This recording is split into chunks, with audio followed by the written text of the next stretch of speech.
All right. Hey, everybody. My name is Travis True. I am programming manager for the Philadelphia Film Festival. I want to thank you all for joining us for the 29th Annual Fest. Hopefully, you just had a chance to check out Zappa. And we are lucky enough to be joined by Zappa's director, Alex Winter. So, Alex, thank you so much for taking the time to talk today and for Thank sharing your you. film. Yeah. Um, well, I guess the first question is sort of why Frank Zappa? Were you a fan of his music before? Um, Gosh, it's a completely reasonable question. There's no short answer. I'll try to make it as short as possible. I mean, the shortest answer is that I'm attracted to subjects like this that are characters that are live in significant times culturally, that are engaged with those times in very direct ways, that maybe have dualistic or paradoxical or contradictory aspects to who they are. These are the kinds of stories I'm drawn to in my documentaries. And uh, my producer Glenn Zipper and I were coming off our last film, Deep Web. This is years. We've been working on Zappa for years, so this is years ago. And we were wondering why no one had told this story.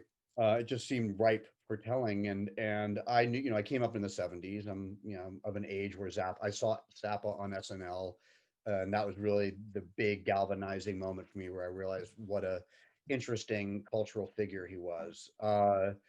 So I was pretty well versed in his story, but I was not what one would call a Zappa fanatic. I liked his music enormously. I did not know every album. I did not have an encyclopedic knowledge of guitar solos on album number 18. And I think in the end, that's what Gail Zappa, his widow, liked about my take when I had to pitch it to her, because that's who had the rights. And I think she had felt that most people that had come to her had a much more conventional view of who he was, and what they wanted to do with that. And I really didn't want to make a music doc at all. I really wanted to make a story about an artist living at that time. Yeah, I mean, so when you talked to Gail Zappa way back when this project was sort of fledgling, did you make it clear like you really wanted to make a sort of unvarnished portrait of her husband that was going to be about the good and the bad and all the sort of complexity in between? Oh yeah. Yeah. I mean, I was actually very blunt because look, you pitch docs that don't happen. It happens, just that's how you make these things. So it was really, I had no skin in the game at all. It was going to be at worst a 20-minute meeting with someone very fascinating. Gail was an inspiring, she's not alive anymore, a very notorious and inspiring person unto herself. So I was happy to be meeting Gail. And I figured at the very least I'd have an interesting conversation and go home. So I was warts and all about it. I told her that if I do it, I have to have final cut, and I have to be able to go where the film needs to go. And Zappa was contentious, and that we'd have to say things about him that may not be what the family wanted talked about potentially. But I wasn't, I'm not a kind of gotcha filmmaker. So I didn't, foresee a takedown, and I was transparent with her about that, about the things about him that I admired. But he's a problematic guy. He's a human being. I mean, human beings are problematic. So she was aware, and I was very clear that I didn't want to make a legacy movie, right? I didn't want to make a fan service movie. I really wanted to tell a story about this person, and with all of the aspects of who he was. Yeah, I mean that's super impressive and sort of brave. I feel like of Gail and the Zappa family to just say sort of like yes, like you should make an accurate, comprehensive portrait of this man. And I feel like the film really benefits from that in a way that a lot of, I mean, music documentaries don't because they are sort of fan service. I mean, do you feel like maybe you almost uh, were more equipped to make the film because you were a little bit more objective? It wasn't just this sort of like fanboy perspective. Yeah, I mean, Gail asked me a couple of questions at the very beginning of our chat that I thought were tests to punt me out. I was sort of like, meeting Willy Wonka at the end of, and I was getting riddles fed to me, and I couldn't answer them. And she just laughed heartily and said, "You are the person that I want to make this movie." And she basically was asking me these incredibly obtuse questions about aspects of his albums or his image or whatever that I had no idea. And I knew his albums did, but he made a lot of albums. So I actually, I knew his discography very well. And I had really specific ideas and theses about who he was as an artist and as a musician. So I had a POV, but I was not a fanboy. And she said that person after person who had pitched her had been fanboys, and she knew that Zappa would have just rolled in his grave if that had happened to him. So it was concretely because I wasn't that was the way in. But she had, it turned out she had seen Deep Web, the last film we had made, and we ended up talking about politics for like 2 hours. And about activism and about making art and what the crossover between art and activism. And these are things that matter a lot to me. So I think we found a lot of common ground that neither of us expected.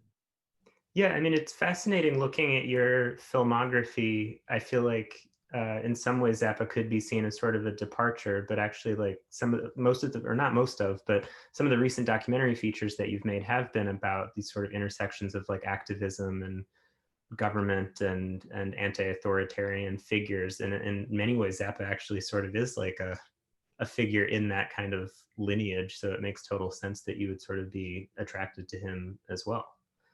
Yeah, and he was very forward thinking for his time, technologically, which interests me, and as well as politically and philosophically, and that was of great interest to me.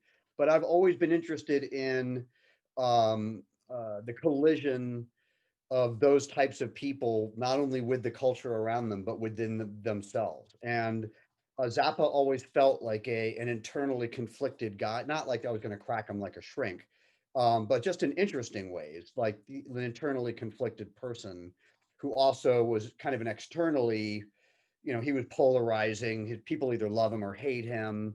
I am drawn to figures like that, I will admit. I mean, that's what got me started on making docs, was telling Sean Fanning's story, the Napster story, which I had worked on as a narrative for many years. And there are similarities in those two stories. It's not why I made the Zappa story, but certainly there are themes that I'm drawn to.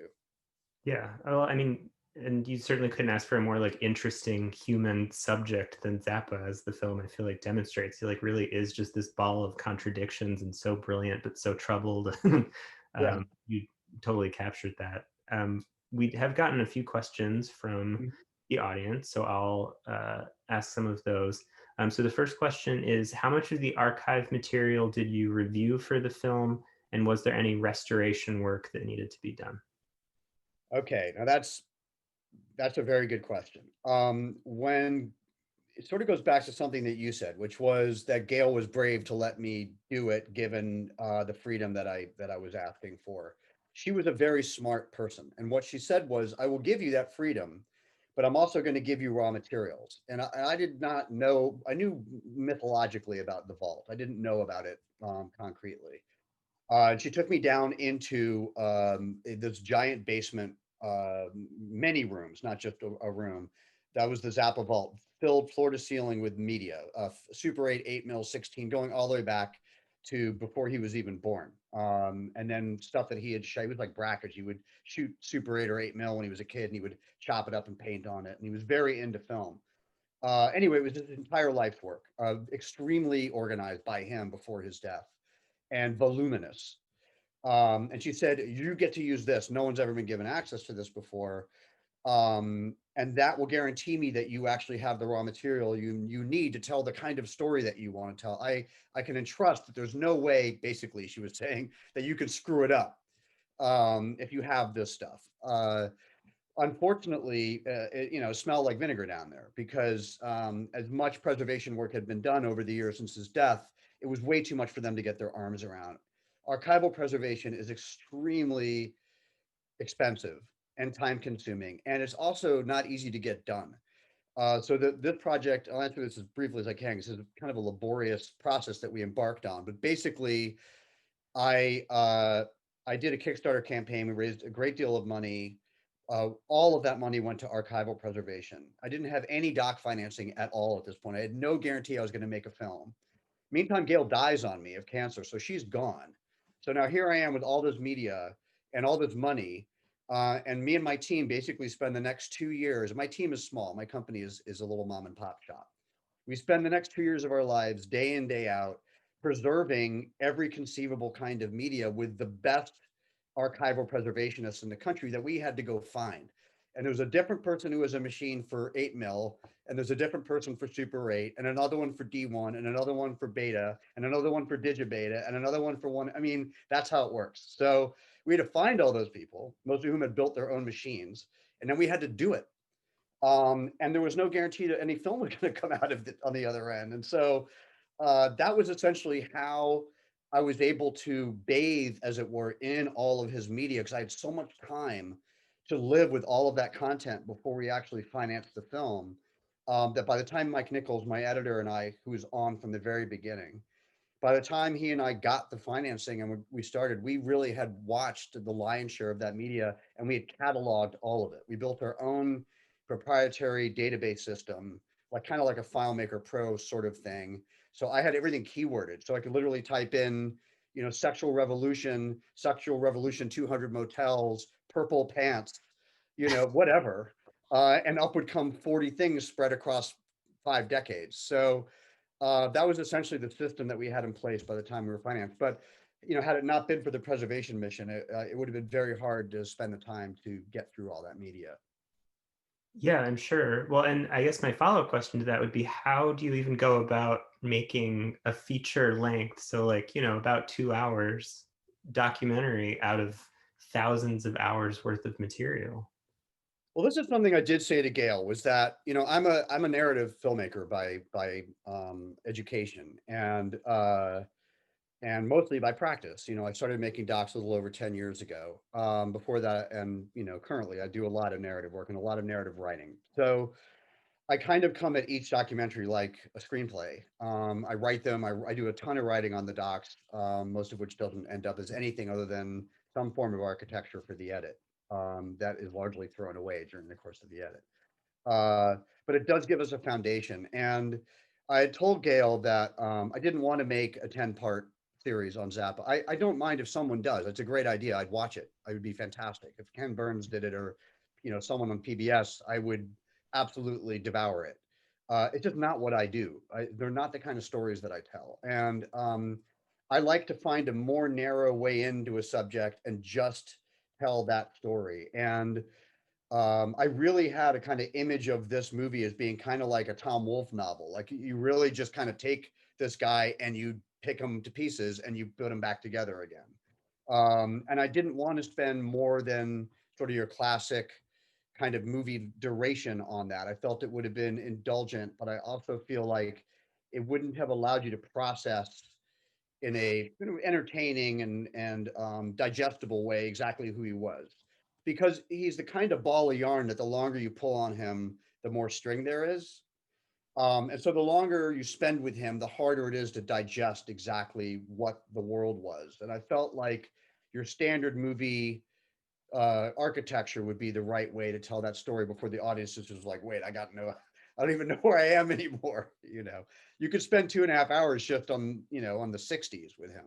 So Yeah. Well, yeah, and I'm sure there's so much material that you probably wish you could have used because it's fascinating, that you just weren't able to include because it wouldn't have made sense within that sort of framework. yeah, there's great fan service media. There's great historical context media. There's just really funny or really beautiful stuff. Mike and I were merciless. If it didn't speak to his emotional life in some way, we didn't use it.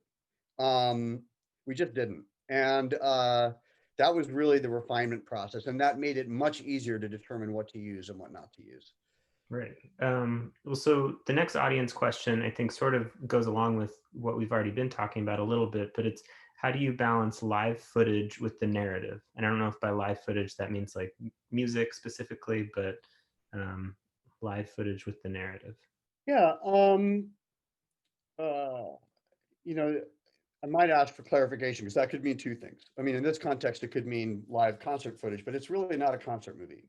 We use almost no concert footage at all. And I use it as if you were watching the story about a man's life who every once in a while would step on a stage. And so every once in a while we step on a stage. And that's really the only reason that we use it, because it was obviously a big part of his life, biographically and in terms of where he spent his time. We never really cut to a show. Um, then there's, I guess, the question of balancing archival with the with interviews, and that was a much trickier question for us artistically and kind of structurally. I really didn't want that many interviews at all. I actually like portrait interviews a lot. I'm not of the camp that doesn't like them, but I really didn't want anyone in the film who didn't have long-standing experience with Zappa's inner life. I did not want anecdotes. I didn't want famous people in the present day going, Zappa means a lot to me because, or people who really only knew him at the end of the life and his life and didn't really know him very well. Um, I really wanted the life to be about interiority. I wanted it to be about Zappa's inner life, and I really only wanted doc subjects that could speak very, very authentically and intimately about that inner life. And so it was a very small group of people in the end. Right. Um, so this next question is, after making the doc, what's your favorite Zappa album? I wonder if that's changed since before I made the doc. My two favorite Zappa albums for most of my life have been Hot Rats and The Yellow Shark. Hot Rats being, I would say the classic uh, Zappa album that's sort of more in the rock arena. I don't think you can really call him a rock and roll musician, but and Yellow Shark, of course, is the orchestral music, which I am very very fond of. There's an enormous amount of great Zappa stuff. And there's all kinds of stuff in between that I love. When I was a kid of the 70s, so I was an apostrophe overnight sensation kid. That was what my older brother and their friends were all playing, in their little garage clubhouses filled with bong smoke when I was growing up. But personally, Hot Rats on one end and Yellow Shark on the other, I'd say. I also Yeah. love the clavier stuff. So, there's a lot. It's a huge feast of stuff. It's a ton. Right. Well, I mean, the film sort of makes an interesting case that he didn't feel like certain parts of his, I guess, artistic personality or legacy had been really recognized enough in his lifetime. And he sort of made strides later in his life to, like, make sure that people understood that he was a serious musician and a composer and all of that. And do you feel like, maybe your sort of understanding of his artistry kind of like developed, or that maybe you liked certain music more after having sort of learned more about him? I'd say in ways that are probably mundane. Like I got into this and clavier stuff much more after spending so much time watching what he was innovating with that piece of equipment, which he was really the first person to test drive, and it did incredible innovation in the area of And I came up, I come from a modern dance family, so we knew John Cage, and I came up, loving a lot of that kind of music. The atonal orchestral going into electronic avant-garde music was a big part of my childhood. So I was really fascinated. There was a lot of really great material down there of him tinkering on the synclavier. For someone like me, I could have made a whole doc out of that. It would have been an audience of 3 that would have watched that. You can all be very happy I didn't do that. My financier wouldn't have let me. But I just he really was a genius artistically, and I really, as much as I felt that going in, I really came out the other end just with a firm understanding of him as, and I said this to Go at the beginning, that my suspicions was that he really was above all more of an avant-garde classical composer than anything else. Um, but I came out the other end realizing that that wasn't the most novel epiphany, that basically the classical music community, unlike the popular music community, really reveres Zappa. They really do. He is held in very high esteem as a extremely influential 20th century composer, American composer. And I got that. I was happy to have that impression. I think I went in thinking he was more maligned and misunderstood than he probably is. Nice. Well, yeah, I mean, I do think though in the popular imagination there probably isn't much awareness of his like real musical legacy. It's more just sort of as a personality. So I think the film is really beautiful and that it kind of, I think will remind people of what he actually accomplished. Um, one more question: was there anything you learned that really shocked you? I guess that depends Um, on how you define you shock. know, uh, I, I'd say that the mechanics of what happened to him, which I don't go into great detail about, but the mechanics of what happened to him as a result of standing up to against censorship and being kind of the one man band. I mean, there were a couple other people there, but really, pretty much no one showed up but him. The reverberations of that, of his having, especially during the Reagan era, a more open attitude towards Eastern Europe and Russia. Um, he was he had a much bigger he was a much bigger part of the Cold War blacklist than I realized, and there was a lot of shenanigans that went on with the government um, kind of thwarting him and sort of having a punitive relationship with him. I had no idea about any of that. I didn't really, I didn't really want to belabor it. We touch on it enough that I think you can dig into that further if it's the kind of thing you're interested in. It's not that hard to find on it. It's all history, not skullduggery or anything. But I found that fascinating. I mean, he really dug much deeper into trying to be an envoy for culture and economics than I realized. He really made a very serious entree into that world towards the end of his life, which I thought was very inspiring. But I really didn't know anything about that, and also suffered repercussions for it. Yeah, no, that whole part was super surprising to me going into it, and I really liked that you began the film with his concert in Czechoslovakia because I feel like that really sort of sets the stage for the rest of the film. One more question is, Mhm. what do you see as the future of his music? What will people know of him in 100 years? The great thing is, and I experienced this with my elder son, who actually got to work on the movie a little bit, who's 22 now, and discovered Zappa on his own because of YouTube. Um, and he had this, when I told him I was making a film about Zappa, he's like, "Oh yeah, I like Hot Rats, but he also does this really cool electronic stuff." Like, the way that new generations are coming up, the way that technology is sort of flattening the kind of timeline of many artists' repertoire um, means that, and there's a lot of, I mean, I won't go into the negatives, a lot of negatives about technology, obviously. There's a lot of good, and uh, we as a culture are going less narrow-minded, I think, about how we perceive people's work, and I think that's going to work in Zappa's favor. We very much rely on pigeonholing artists. And so Zappa got, stuck in these boxes, which made really very little sense for what he was doing.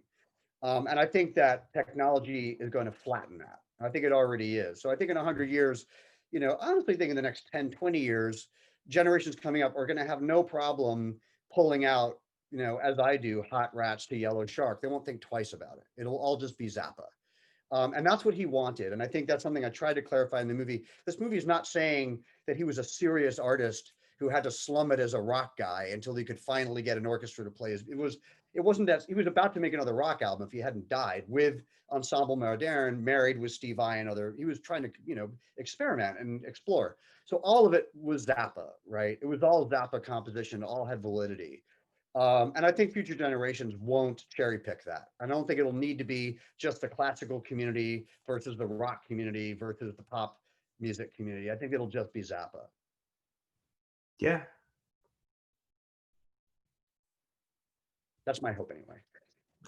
no, I think that makes total sense, and I feel like, yeah, it seems like people are already starting to sort of approach him in that way, which is great, and hopefully the film will contribute to that sort of change. Yeah. Um, Hopefully it'll slip in there in amongst that technology somewhere. yeah. Well, uh, so the film will be released in November, late November. So people have a chance to see it if they haven't had a chance to catch it in the festival. But Alex, are you working on any other projects that we can look forward to? Yeah, I mean, I'm pretty busy at the moment on two different kind of large documentary projects. Um, one of which is political, so I can't really. They're big. Oops, can you hear me? Another is a Okay. big. Oh, you can't hear me. For a minute, it was kind of lagging, but it seems like now you're fine. So Okay. Yeah, sorry. It's no, the internet is because I can everyone's never tell if it's on my end or on the other person's end. So I never wanted yeah, to jump in and interrupt, but sorry. yeah. I'm doing a big political doc, which I can't talk about in detail, and then I'm working on another music doc. I realize I actually can't talk about that either. I'm working on a couple of projects that will be out, in a while. I mean, these things take time, so we'll be hopefully well past COVID by the time I'm done with this stuff. Well, fingers crossed. Yeah. Yeah. Look forward to a future of no COVID and more projects. So thank you, Alex, for sharing the film with us again, and thank you for taking the time to talk. It's been really nice to hear your thoughts on the making of the film. So thank you, and thank you everyone at home for watching Zappa and for joining us tonight. So I hope everyone has a Fantastic. great night. Thank you so much. Thank you.